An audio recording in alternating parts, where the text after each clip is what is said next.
جی السلام علیکم فیروز بھائی، کہاں سے ہیں آپ؟ لائیو میں السلام اپنا علیکم سوال کر سکتے ہیں۔ السلام علیکم ورحمۃ اللہ وبرکاتہ۔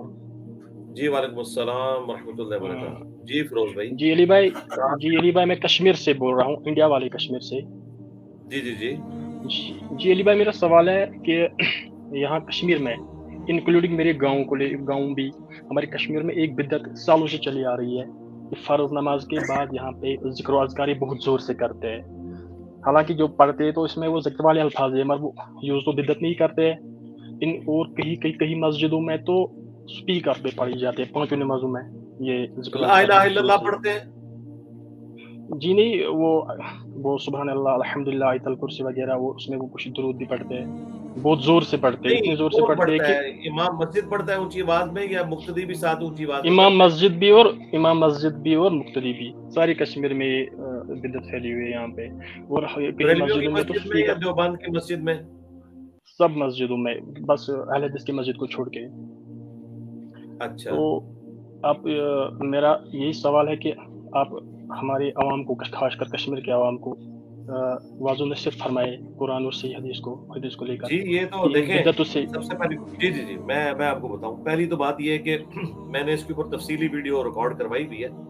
اور جی مختلف مواقع کے اوپر میں اس ٹاپک کے اوپر بولتا بھی رہتا ہوں۔ فرض نماز کے بعد بلند آواز سے ذکر کرنا، آپ یہ یوٹیوب کے اوپر جا کے ٹائپ کریں گے نا تو میری ویڈیو جی کھل کے آپ کے سامنے آ جائے گی، وہ آپ ویڈیو دیکھ لیجئے گا، اس میں میں نے تفصیل کے ساتھ بیان کیا ہے۔ جو جی سنت اذکار ہیں وہ تو صحیح بخاری کے اندر آیا ہے کہ عبداللہ ابن عباس کہتے ہیں کہ میں نبی علیہ السلام کی فرض نماز کا مکمل ہونا اللہ اکبر تکبیر کی آواز سے پہچانتا تھا، تو یہ تو جی سنت ہے۔ اور مسلم شریف میں حدیث ہے کہ فرض نماز کے بعد سیدہ عائشہ سلام اللہ علیہا کہتی ہیں کہ نبی علیہ السلام اس وقت تک اپنا رخ انور قبلہ رخ سے نہیں پھیرتے تھے جب تک کہ 3 بار استغفر اللہ استغفر اللہ استغفر اللہ نہ پڑھ لیں، لیکن یہ آہستہ آواز میں پڑھنا ہے۔ اونچی آواز میں صرف ایک ہی ذکر ہے، اللہ اکبر، دیٹس آل، بس۔ اس کے بعد جتنا اونچی آواز میں ذکر کر رہے ہیں یہ بدعت ہے، کیونکہ اس کی وجہ سے جو لوگ لیٹ نماز میں آ رہے ہیں وہ بھی ڈسٹرب ہو رہے ہیں، اور سنت بھی ہے کوئی نہیں۔ استغفر اللہ بھی تینوں دفعہ آہستہ آواز میں پڑھنا ہے، اور آہستہ آواز میں اللہم انت السلام ومنک السلام تبارک یا ذا الجلال والاکرام، یہ مسلم شریف میں پوری حدیث موجود ہے۔ اور اس کے بعد آلموسٹ 17 اذکار ہیں، اس کے لیے آپ ہماری ویب سائٹ پہ جائیں، گرین کارڈ اپلوڈ ہوا ہے فرض نماز کے بعد سنت اذکار، اس میں آیت الکرسی کا وظیفہ ہے، تسبیحات فاطمہ ہے، 33 دفعہ سبحان اللہ، 33 دفعہ الحمدللہ، اور 34 دفعہ اللہ اکبر، یا 33 دفعہ اللہ اکبر، اور 100 کا عدد پورا کرنے کے لیے لا الہ الا اللہ وحدہ لا شریک لہ لہ الملک ولہ الحمد وہو علی کل شیء قدیر، اور باقی بھی اذکار اس میں موجود ہے۔ اس پہ میں نے الگ سے ویڈیو بھی ریکارڈ کرائی ہے، فرض نماز کے بعد سنت اذکار۔ ایک اور بدعت جو رائج ہے آل اوور سب کانٹیننٹ، وہ ہے فرض نماز کے بعد اجتماعی دعا کرنا۔ آپ اپنی انڈیویجول تو دعا کوئی بھی شخص کر سکتا ہے، ہاتھ اٹھا کے بھی، بغیر ہاتھ اٹھائے بھی، وہ تو دعا کی اصل ہے۔ اجتماعی دعا صرف اس صورت میں ہوگی جب آپ نے وسیلہ اور توسل کے طور پر کسی شخص سے دعا کروانی، اور وہ بھی روٹین نہیں بنائی جائے گی۔ تو یہ فرض نماز کے بعد جو روٹین سے دعا مانگتے ہیں دیوبند اور بریلوی، یہ بھی بدعت ہے، کبھی کبھار مانگی جائے، بالکل درست ہے۔ باقی ہر شخص نے فرض نماز کے بعد جو دعا مانگنی ہے اپنی، جسے ہم سنت اذکار کہہ لیں یا دعا کہہ لیں، وہ تو مانگنی، لیکن یہ جو اجتماعی دعا ہے یہ بھی بدعت ہے۔ باقی آپ میری ویڈیو دیکھ لیں۔ Next question. کا سوال یہ ہے کہ اکثر مولوی حضرات جو آج کل اپنے بیانوں سے فرقہ واریت اور شرکی پھیلاتے ہیں، تو اس صورتحال میں ہم کس طرح کے یا کس ٹائپ کے فرقے کے مولوی حضرات یا عالم حضرات کو دعوت دیں اپنے گاؤں میں بعض و نصیحت کے لیے، جو قرآن اور صحیح حدیث کی روشنی میں ہمیں بعض و نصیحت فرمائیں؟ دیکھیں جی، یہ آپ نے بالکل کبھی بھول کے بھی غلطی نہیں کرنی ہے کہ آپ نے کسی عالم دین کو یا کسی مسجد کے امام کو کوئی دعوت دینی ہے، یہ آپ کو کاٹ لیں گے، یہ بہت خطرناک لوگ ہیں۔ اس کی وجہ ہے کہ شیطان کے اہل کار بن چکے ہیں، اور اس کی وجہ ان کی معیشت ہے، چونکہ ان کی نوکری، ان کی روزی روٹی جڑی بھی ہے فرقوں کی تنخواہوں کے ساتھ، ان کی مساجد کے ساتھ۔ مسجد کمیٹی ان کو فارغ کر دے گی اگر انہوں نے کوئی ایسی بات مان لی جو قرآن و سنت میں لکھی ہے اور ان کے فرقے کے خلاف ہے۔ ہاں، قرآن و سنت میں لکھی ہے اور فرقے کے حق میں، وہ تو مان لیں گے، لیکن جو فرقے کے خلاف ہے وہ نہیں مانیں گے، خواہ وہ بریلوی ہوں، دیوبندی ہوں، اہل حدیث ہوں، شیعہ ہوں۔ ظاہر ہے مسجد کمیٹی وہ پھر ان کو فارغ کر دے گی، ان کے بال بچوں کا خرچہ تو آپ اور میں تو نہیں اٹھا سکتے، اس لیے وہ پھر کیا کریں گے، وہ اپنے آپ کو جھوٹا سیٹسفائی کرنے کے لیے آپ کو بدنام کریں گے، آپ دعوت دیں گے وہ اگلا جمعہ آپ کے خلاف پڑھا دیں گے اور آپ کی جڑیں کاٹنے کی کوشش کریں گے، تو یہ بالکل غلطی نہیں کرنی ہے۔ یہ بیچارے اپنی اس تکلیف کے اور اس مصیبت کے اسیر ہو چکے ہیں، یہ بیونڈ ریپیئر ہے، الا ماشاء اللہ، اللہ تعالیٰ کسی کو ہدایت دے دے،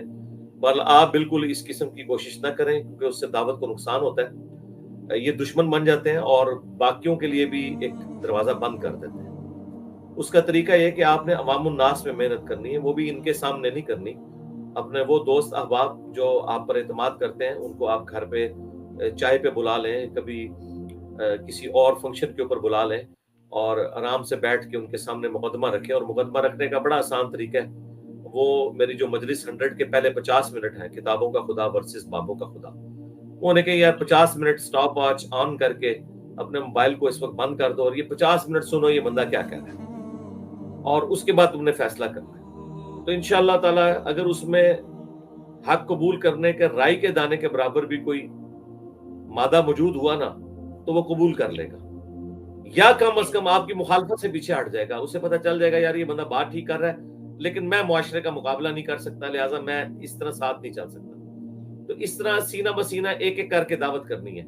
اور جب کبھی کسی کو اس طرح بلانا بھی ہے تو ایک ایک کر کے بلانا ہے، کیونکہ آپ 5 بندے بلائیں نا، 3 کو سمجھ بھی آ جائے نا، 2 اگر اس میں گند ڈال دینا تو وہ 3 بھی جو ہے نا وہ بےچارے پھر بزدلی کا شکار ہو جاتے ہیں۔ نبی علیہ السلام نے بھی پہلے 3 سال تک سینہ بسینہ دعوت دی ہے، اپنے قریبی دوستوں کو دی، حضرت ابوبکر صدیق رضی اللہ تعالیٰ عنہ کو دی، انہوں نے اسلام قبول کیا، پھر حضرت ابوبکر صدیق نے اپنے قریبی دوستوں کو دی، اشرم وشرم میں سے 5 اصحاب ایسے ہیں انکلوڈنگ سیدنا عثمان غنی رضی اللہ تعالیٰ عنہ جو حضرت ابوبکر صدیق کی مبارک دعوت سے اسلام میں داخل ہوئے، تو وہ سینہ بسینہ دعوت تھی 3 سال تک۔ تو وہ تو کافر تھے جن میں نبی علیہ السلام دعوت دے رہے تھے، یہ مسلمان ان سے زیادہ خطرناک ہے، کیونکہ یہ مسلمان جو ہے وہ آپ کو کافر سمجھیں گے قرآن و سنت بیان کرنے کے اوپر، اور آپ کی مجبوری ہے آپ نے ان کو مسلمان سمجھنا ہے۔ تو اس لیے اس اعتبار سے یہ آج کا دور بڑا مشکل دور ہے کہ جس میں مسلمان آپ کا دشمن ہو جاتا ہے۔ نبی علیہ السلام اور صحابہ کے زمانے میں یہ نہیں ہوتا تھا کہ آپ رفع الیدین سے نماز شروع کریں تو آپ کو کوئی دوسرا صحابی مسجد سے باہر نکال دے اور اونچی آمین کہنے کے اوپر لڑنے اور مرنے مارنے کے اوپر اترائے، لیکن آج کل ایسا ہی ہوتا ہے۔ میں تو کہتا ہوں آج کوئی صحابی بھی آ جائے اور وہ مسجد میں اونچی آمین کہے تو یہ دیوبندی بریلویوں نے اسے نکال دینا، انہوں نے کہنا یہ صحابی ہے ہی نہیں، یہ فراڈی ہے، اس نے ایویں دعویٰ کر دیا صحابیت کا۔ تو اس قسم کی جتنی بھی میں نے دعوت کی حکمتیں اور طریقہ کار ہے وہ مجلس 50 میں نے ریکارڈ کرائی ہے، انٹرویو آف انجینئر محمد علی مرزا، جو میں اپنے ہر اسٹوڈنٹ کو کہتا ہوں کہ میں نے اپنی زندگی میں جو کچھ لرن کیا تھا نا وہ ریکارڈ کروا دیا اس میں۔ انٹرویو آف انجینئر محمد علی مرزا 4 گھنٹے کا 22 سوالات مجھ سے ہوئے، اور ابھی یہ تقریباً 1 مہینہ پہلے میری لائف سٹوری بھی 3 گھنٹے کی اپلوڈ ہوئی ہے، وہ بھی آپ دیکھیں۔ ٹھیک ہو گیا جی؟ سارے بھائیوں کو میری طرف سے کشمیر میں جتنے لوگ دعوت کا کام کر رہے ہیں ان تک میرا سلام پہنچائیے گا، ٹھیک ہے جی فیروز بھائی؟ السلام جی علیکم۔ ٹھیک، وعلیکم السلام۔